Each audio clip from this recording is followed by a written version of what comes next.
Bien, chers frères et sœurs dans le Seigneur, que la grâce et la faveur de notre Seigneur Jésus descendent et demeurent sur chacun et sur chacune de vous.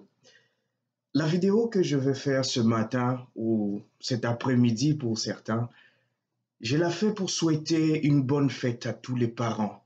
Oui, aujourd'hui le monde célèbre la journée des parents, la journée internationale des parents. C'est vrai que l'ONU avait placé cela au 1er juin, mais nous la célébrons aujourd'hui.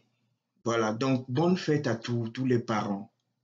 Et aujourd'hui, pour parler des parents, je voudrais revenir sur deux éléments. N'est pas parent qui veut et parent qui peut. Être parent n'est pas un droit. Être parent, c'est un privilège, c'est un honneur. Oui, c'est un honneur. On entend parfois des personnes qui disent, ah non, moi j'ai fait des enfants, moi j'ai beaucoup d'enfants. Oui, c'est normal, tu as accompli la tâche que tous les mammifères accomplissent.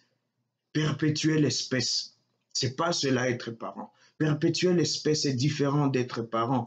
Parce que, vous savez, papa taureau et maman vache, papa coq, maman poule, papa bouc, maman chèvre. Ouais, voilà, ils ont perpétué leur espèce. Ils ont fait leur devoir, ils ont accompli leur devoir de mammifère. Et donc, c'est pas, être parent, c'est plus que ça.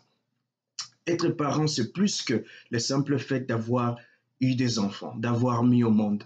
Être parent, c'est cet honneur et ce privilège que l'on doit mériter.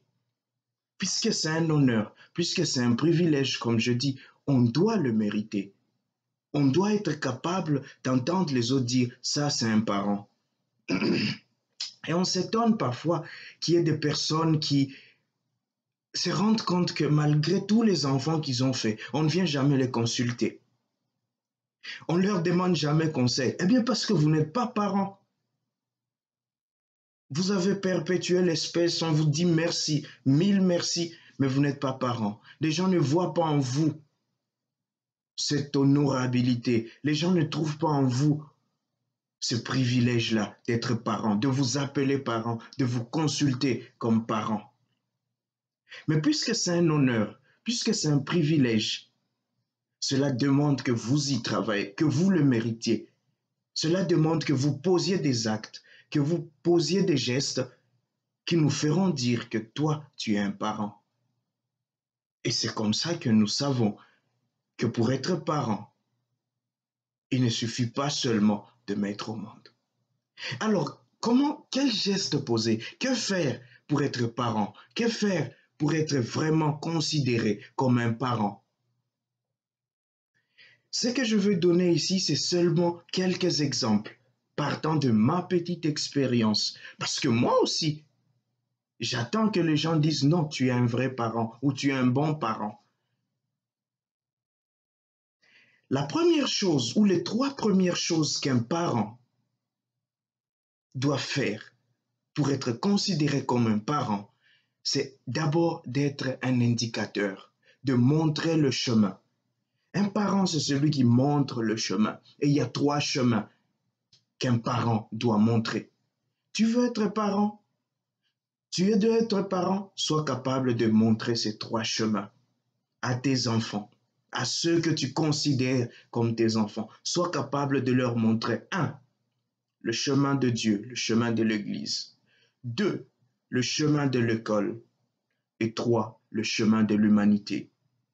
Celui qui ne peut pas montrer ces trois chemins, il doit se poser des questions. Et vous allez vous rendre compte qu'il y en a qui se disent parents, qui ne sont pas parents. Il y en a qu'on a oubliés comme parents, qui sont des vrais parents. Et il y en a qui se cherchent encore. Un, le chemin de Dieu, le chemin de l'Église. Un parent doit être capable d'indiquer à ses enfants le chemin de Dieu, d'apprendre à ses enfants que ce qui est dans ce monde est passager, que les richesses, que le bien de ce monde sont éphémères. Un parent doit être capable d'apprendre à ses enfants qu'il y a quelque chose de plus grand, quelque chose de plus beau, quelque chose qui dépasse ce que nous voyons. Et c'est quelque chose, c'est Dieu. Le chemin de l'Église, au fait, quand je parle du chemin de l'Église, c'est le chemin de Dieu. Et comment indiquer aux enfants ce chemin? C'est à travers la parole de Dieu. Une famille où un parent ne lit jamais la Bible avec ses enfants, il doit se poser la question. Où un parent n'explique jamais à ses enfants l'histoire du salut, il doit se poser des questions. Un parent qui n'apprend pas à ses enfants à prier, à parler avec Dieu, à entrer dans cette intimité avec Dieu, à entrer dans ce cœur à cœur, on peut apprendre. Ne fût-ce que apprendre aux enfants à faire le signe de la croix. Vous savez, quand les enfants grandissent, ils nous regardent. Ils regardent les parents faire. Ils voient les gestes qu'ils posent. Mais une famille où la prière, c'est le dernier des soucis, c'est le cadet des soucis, où c'est le football qui prime dans la famille, c'est le théâtre, ce sont les films. Quand vient l'heure de la prière, on dit, bah, chacun se cherche. Chacun va prier dans sa chambre. N'oubliez pas de prier. Non. Un parent, c'est celui qui montre à ses enfants qu'au-delà de tout ça, quand nous dormons et nous nous réveillons, c'est pas par notre force. Quand nous passons une journée, si nous sommes capables de respirer, de manger, de parler, de sourire, c'est parce qu'il y a quelqu'un qui nous donne cette force. C'est parce qu'il y a Dieu. Voilà le premier chemin qu'un parent indique à ses enfants. Montrez-leur où se trouve l'église, qu'ils aillent à la messe, qu'ils aillent à la confession quand ils en ont l'âge. Qu'ils apprennent à dire Dieu. Quand ils apprennent à dire papa, maman, yaya, qu'ils apprennent aussi à dire Dieu. Voilà un chemin. Le deuxième chemin, c'est le chemin de l'école. L'école ici n'est pas seulement ce bâtiment. L'école, c'est l'éducation. L'éducation, évidemment, plus intellectuelle. Apprendre à ton enfant à discuter, à argumenter, à être critique, à savoir regarder les choses différemment. Cela manque aujourd'hui. Les enfants, ils sont là abandonnés à eux-mêmes dans les jeux, dans les loisirs, dans ceci, cela. Mais on ne sait pas canaliser les enfants. Un parent, c'est celui qui sait indiquer à l'enfant le chemin du savoir. Et le savoir, c'est la lecture. Le savoir, c'est le dialogue, c'est la conversation, c'est la discussion. Le savoir, ce sont les échanges critiques. Il y a une information, oh, tout le monde panique. Apprenez à asseoir l'enfant, dit, tu entends quelque chose? Ne va pas courir dire ça. Tu as appris une nouvelle, ne commence pas à crier, assis-toi, réfléchis. Apprenez aux enfants à réfléchir. Le monde challenge chaque jour. Le monde est devenu compliqué et complexe. Un enfant qui ne sait pas réfléchir, il ne s'en sortira pas dans ce monde. Et pour qu'il l'apprenne, toi qui t'appelles parent, tu dois lui apprendre. Tu dois lui indiquer ce chemin. Ah non, l'école fera ça. Ah, il va aller à l'école. Non, l'école fait son boulot. Et aujourd'hui encore, il faut voir le boulot que l'école fait. Mais ce boulot commence à la maison. C'est à la maison qu'il apprend à savoir qu'il y a une différence entre papa et maman. Qu'il y a une différence entre mon grand frère et mon petit frère. Ce n'est pas la même chose. Que je suis différent. Je suis unique. Que j'ai des choses que je peux donner à ma famille. Que je suis une contribution à ma famille. Et c'est à cet âge que l'enfant apprend cela. Et le parent, il doit lui montrer ce chemin-là. Cultiver dans l'enfant une conscience critique. Et cela l'aidera. Éduquer l'enfant quand il est petit et quand il grandira, il n'oubliera pas. Le troisième chemin, c'est le chemin de l'humanité. Apprenez aux enfants à être bons, à être humains. Apprenez aux enfants à ressentir la douleur des autres, à traiter les autres comme des humains, comme des égaux. Apprenez aux enfants à être plus matures. Apprenez aux enfants à être humains, simplement humains. À savoir que le malheur de l'autre, je ne dois pas en rire, mais je dois compatir.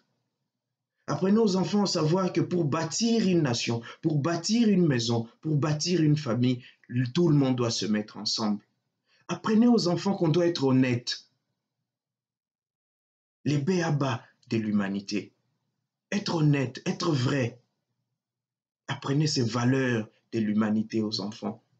Apprenez-leur à pleurer avec ceux qui pleurent, à rire avec ceux qui rient, à dire merci, à dire bonjour, à dire pardon.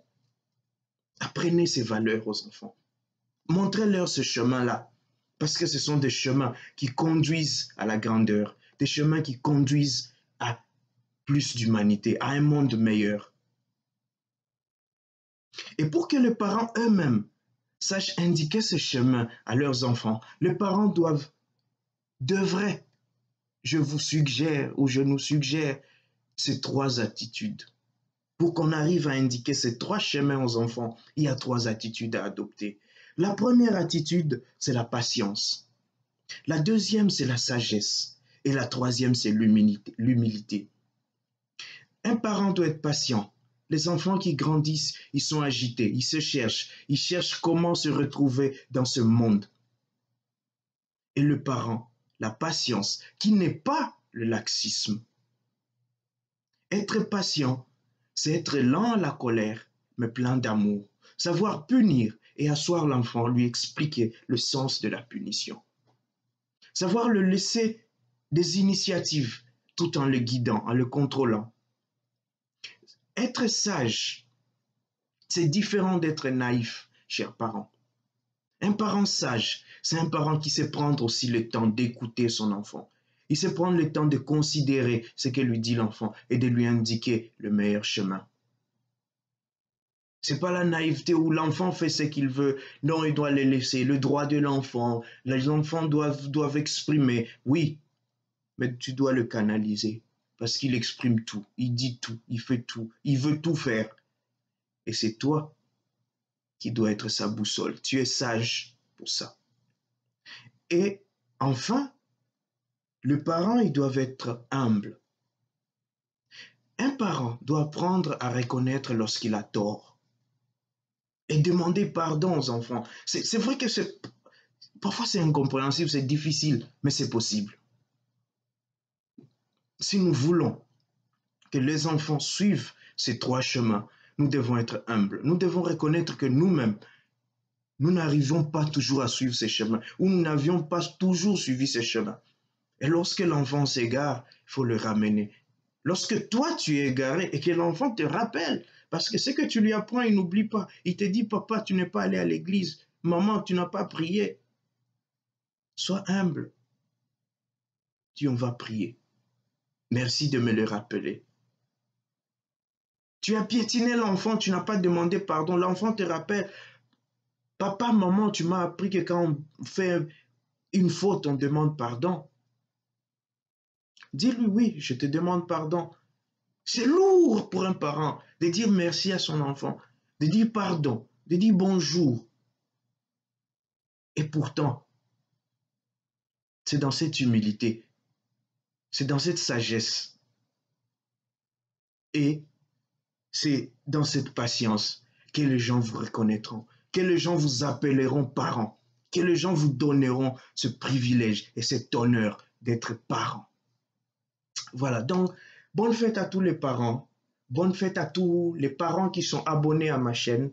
Continuez de vous abonner, continuez de faire vivre l'évangile, de faire vivre le Seigneur, de partager le Christ dans le monde.